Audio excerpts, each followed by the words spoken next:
नमस्कार दोस्तों मैं हूं नरेश यादव और आप देख रहे हो मेरा यूट्यूब चैनल जीके की खान। दोस्तों आज हम बात करेंगे अटॉर्नी जनरल और सॉलिसिटर जनरल और एडवोकेट जनरल में क्या अंतर होता है। तो दोस्तों सबसे पहले मैं बता दूं आपको अटॉर्नी जनरल के बारे में।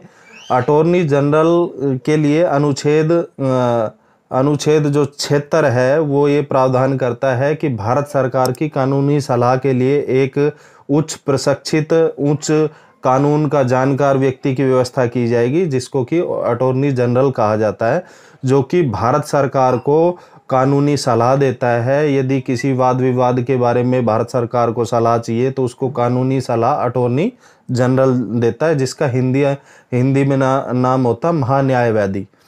दोस्तों इसी की सहायता करने के लिए एक अधिकारी होता है जो कि भारत का दूसरा कानून अधिकारी पहले नंबर पर पहला कानून अधिकारी अटॉर्नी जनरल होता है, दूसरे नंबर पर सॉलिसिटर जनरल होता है। दोस्तों इसी के साथ सॉलिसिटर जनरल की सहायता करने के लिए और एडिशनल सॉलिसिटर जनरल होते हैं, जो कि 4 होते हैं।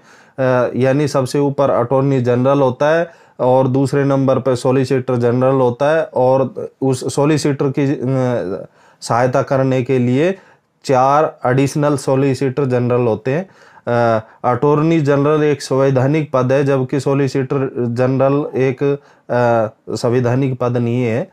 इसको अनुच्छेद 76 के तहत इनको मतलब प्रधानमंत्री के परामर्श पे राष्ट्रपति के द्वारा चयन किया जाता है। यदि व्यक्ति इसको यदि हटाना है तो इसके लिए राष्ट्रपति के द्वारा ही इसको हटाया जाएगा। और उसके बाद दोस्तों मैं आपको बता दूं, सॉलिसिटर जनरल भारत सरकार का परामर्शदाता नहीं होता है। परामर्शदाता सिर्फ अटॉर्नी जनरल होता है। भारत सरकार को सलाह सिर्फ अटॉर्नी जनरल दे सकता है, न कि सॉलिसिटर जनरल।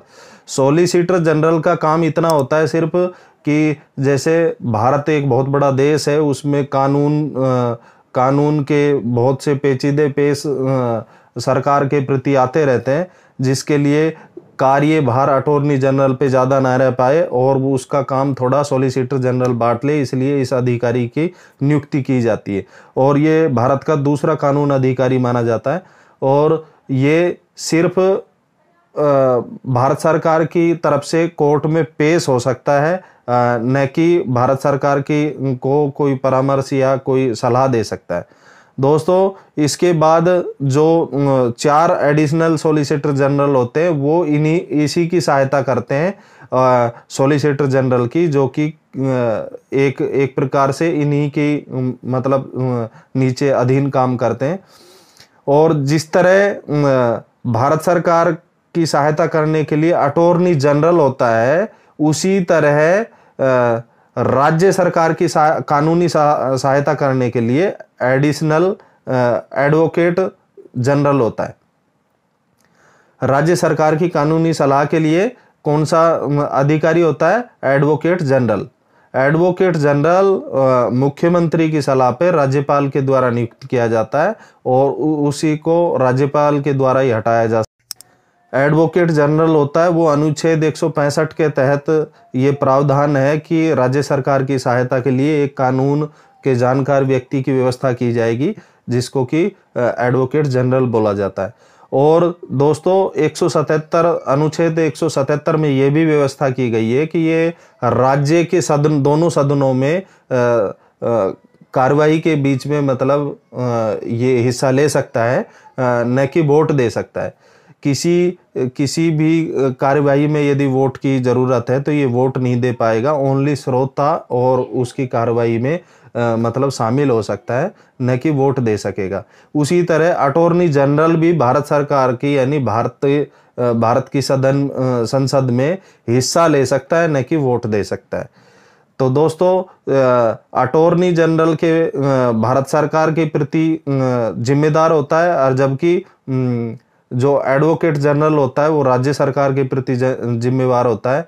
दोस्तों राज्य के किसी भी न्यायालय में ये केस लड़ सकता है एडवोकेट जनरल, और भारत के किसी भी न्यायालय में अटॉर्नी जनरल केस लड़ सकता है।